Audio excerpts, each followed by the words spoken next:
ship. A voyaging ship was wrecked during a storm at sea, and only 2 of the men on it were able to swim to a small desert-like island. The 2 survivors, not knowing what else to do, agreed that they had no other resource but to pray to God. However, to find out whose prayer was more powerful, they agreed to divide the territory between them and stay on opposite sides of the island. The first thing they prayed for was food. The next morning, the first man saw a fruit-bearing tree on his side of the land, and he was able to eat its fruit. The other man's parcel of land remained barren. After a week, the first man was lonely, and he decided to pray for a wife.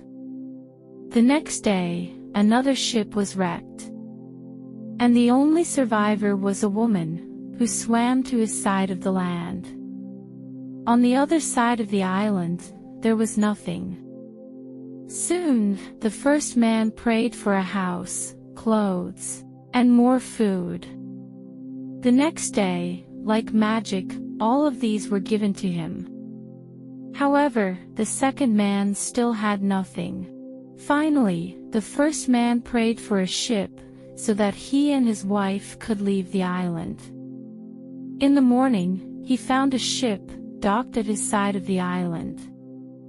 The first man boarded the ship with his wife, and decided to leave the second man on the island.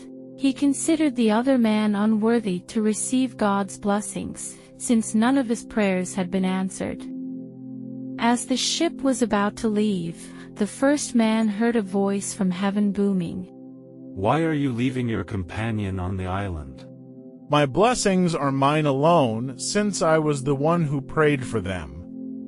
The first man answered, His prayers were all unanswered, and so he does not deserve anything. "You are mistaken." The voice rebuked him. "He had only one prayer, which I answered. If not for that, you would not have received any of my blessings." "Tell me, The first man asked the voice, what did he pray for that I should owe him anything?" "He prayed that all your prayers be answered."